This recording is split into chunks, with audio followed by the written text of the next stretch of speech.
for problem number 1, because this is the equation of a line, we don't need to do anything else. We've got our equation. Slope is 1/2. F prime is our slope, so F prime is 1/2. That's all you got to do. Now on number 2, of course, it's a different story, because on number 2, this is not one of our forms that we know. It's not a power function. It's not a line, and it's not a constant. And so for this problem, we do have to do it the long way. We need to go with, let's see, let me get a blank screen here. So we need to do, let's see, f prime of x is equal to the limit as h goes to 0, f of x plus h minus f of x all divided by h. This is the limit as h goes to 0, 3 times x plus h squared minus 2 minus the entire function, 3x squared minus 2, all divided by h. And now through the magic of movie technology, we can simplify this, and we end up with this result. So this is the limit as h goes to 0 of 6xh plus 3h squared over h. Now to continue, because of course we still have that h on the bottom, so we're not done yet. To continue, we can factor the h out of the top.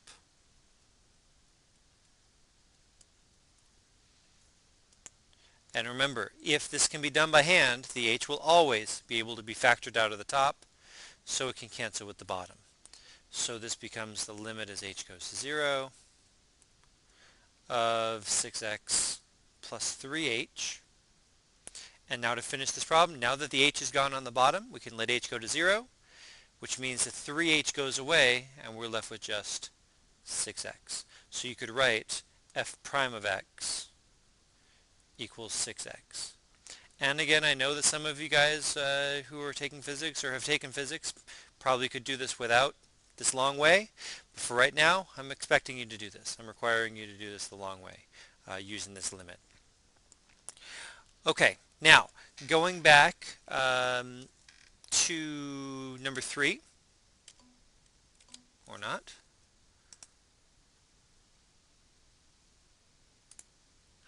So going back to number 3 here, the last question is find where f is increasing. Now, this is f prime. Please notice. So please remember that f is increasing. Where can I write this? F is increasing when f has a positive rate, when f has a positive slope. And the rate of f is the value of f prime. So f is increasing when f is going up. F is increasing when its rate, f prime, has a positive value. Remember, the slope of f is the same as the height of f prime. So the slope of f will be positive when the height of f prime is positive. The height of f prime is positive here and here. So f will be increasing whenever x is less than -2 and whenever x is greater than 8. So that's our answer for problem number 3. Now, some people may include the -2, some people may include the 8. Personally, I think that at x equals 8, f prime is neither positive or negative, so f is neither increasing nor decreasing. That's my opinion. Some books will include. They will say the answer to this would be x is greater than or equal to 8. Either one is fine. On the AP test, they are not picky. They do not care which one you do. So either including or excluding the endpoints, both of them are perfectly fine. Next up, you guys are going to correct the homework, and then after that, we will get to the lesson. In today's lesson, we're going to be talking about interpreting the derivative, putting into words what's going on with the derivative, and taking words, taking a situation, and describing it as describing it in terms of derivative. Before we do that though, we need to get to some new notation. Now, up to this point, we've learned that the derivative, we're writing f prime of x. That's great. F prime of x, no problem. But there's another way that we can write the derivative. If we're given that y is equal to f of x, if that's our function, then rather than writing f prime of x as we are here, we can instead write dy over dx. This is just a different way of writing it.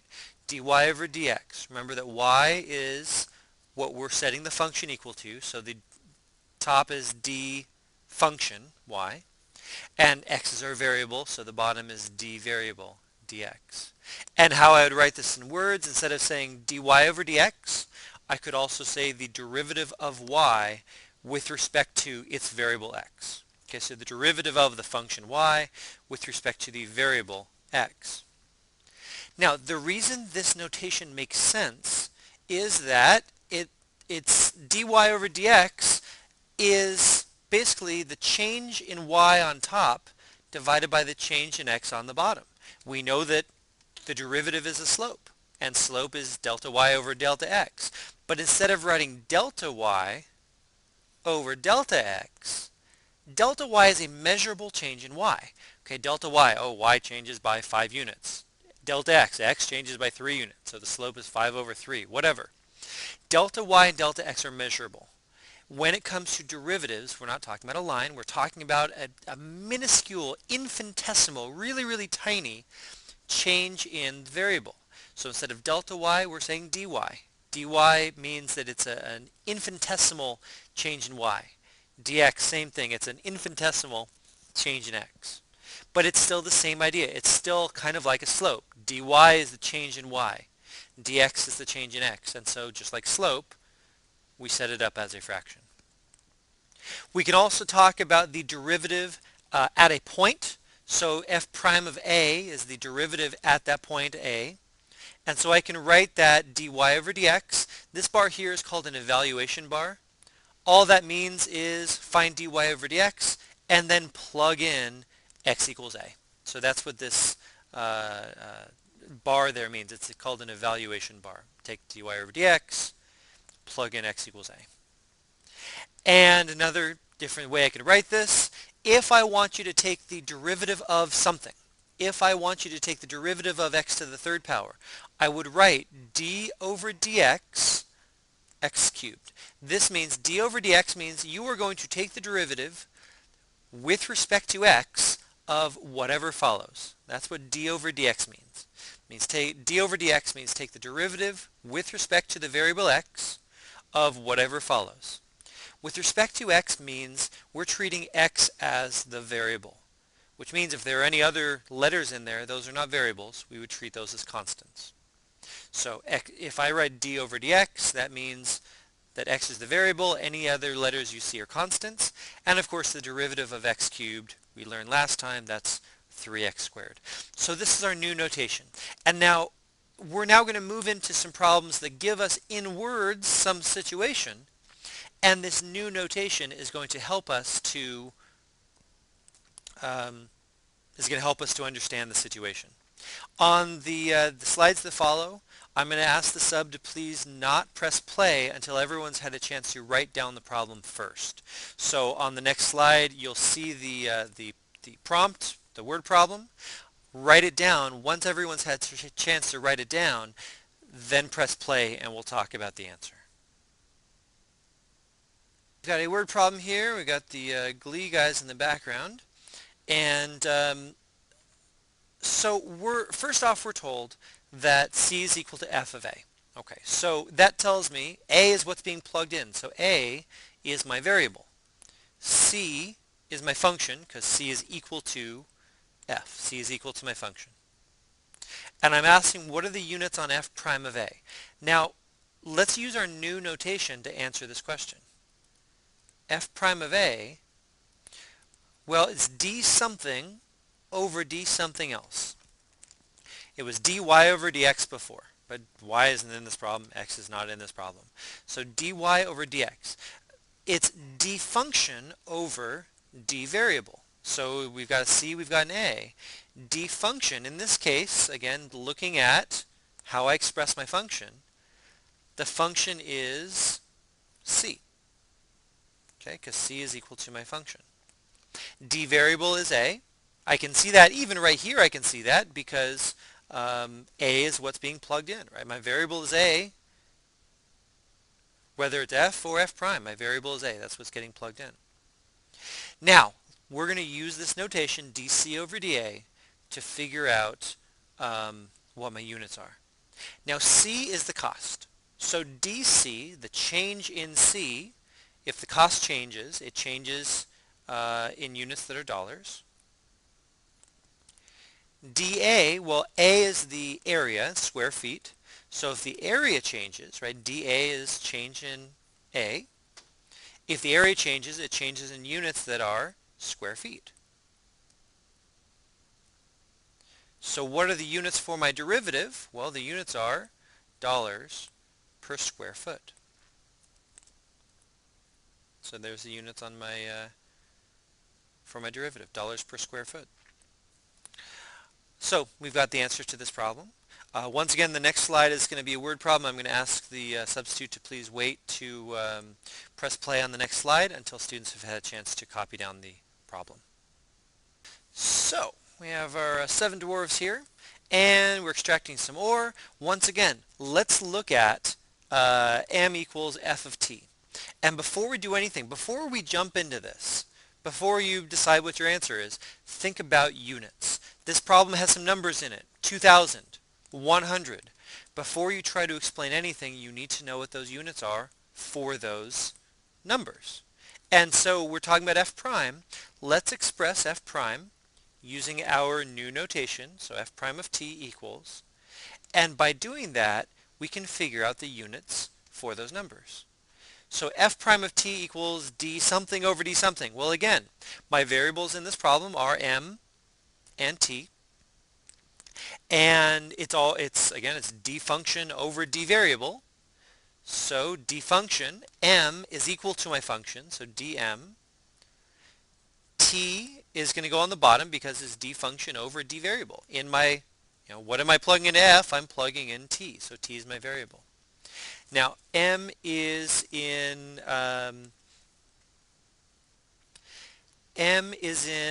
dollars, and so dm, the change in cost, is going to be measured in dollars. T is the amount of ore, so dt would be how much the amount is changing, and if the amount that's being extracted changes, that's measured in tons. So df over dt is going to be measured in dollars per ton. So when I say f prime is equal to 100, that means that this 100 is $100 per ton. Now, let me write it that way for right now, and then we'll talk about that. So $100 per ton. Now, what about this 2,000? 2,000 is the number that's being plugged into my function, into my f prime. What are we plugging into f prime? Well, that's t. So that 2,000 represents a value of t, a value of the number of tons. Now, when we express what this means, do not just blindly use the units. Okay, don't just say, oh, $100 per ton. I don't want you to do that. I want you to express in words. Okay, you're expressing yourself. Now, this number that we plugged in, this 2,000, this gives us a reference point. So when I write this in words, the first thing I'm going to say is when we've extracted 2,000 tons, or after 2,000 tons are extracted. Now again, this is not where I want you to blindly say, oh, after 2,000 tons are extracted, the cost is changing by $100 per ton. That's a bad answer. This $100 per ton, think of that as $100 per 1 ton. So the change of $100 corresponds to a change of 1 ton, meaning the cost will change by 100. The cost will increase by $100 if 1 additional ton, there's another D in there, additional ton is extracted. Okay? I didn't just say the cost changes by $100 per ton. Don't blindly use the units. Tell me what they mean. Change of $100 corresponds to a change of 1 ton. Okay?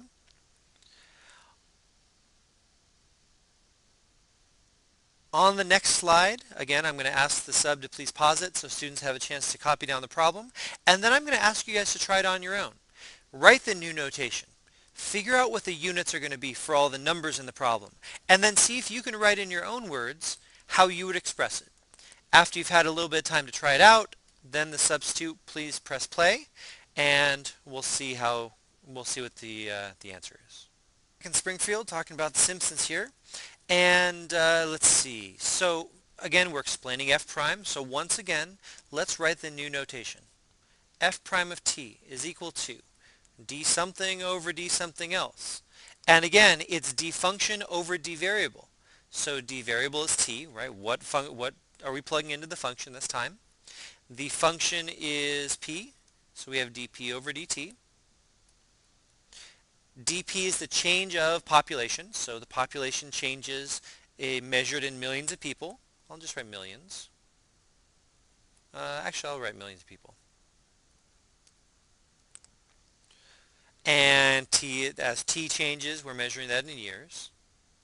So the units on the f prime would be millions of people per year.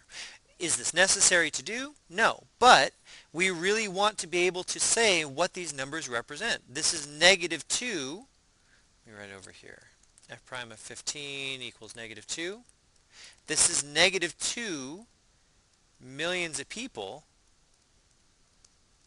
per year. And this 15, again, this 15 is being plugged into f prime. F prime has time, has years plugged in, so this is going to be 15 years. When we express this in words, once again, what's being plugged into f prime gives us a reference point. And so that's how I want you to start these. Start off by saying when t is equal to 15, but be better about that. Don't make this sound like a math problem. Make this sound like it's something you're expressing in English. No, so don't say when t is equal to 15.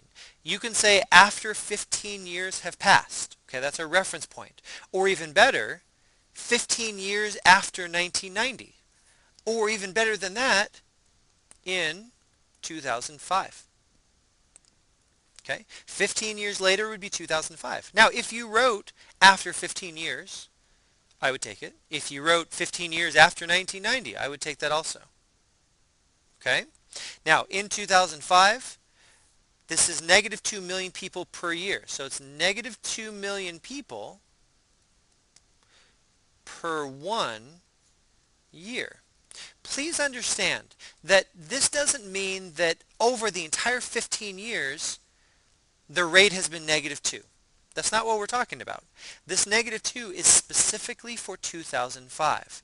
Who knows what the rate was before now? I don't know what the rate was in 1995 or the year 2000.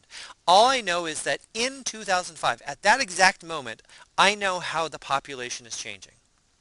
Okay? So don't say in 2005, the population has been decreasing by 2 million people every year up to that point. That's not what we're talking about.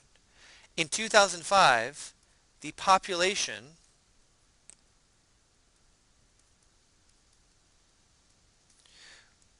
will decrease by 2 million for each change of 1 year. So over the next year.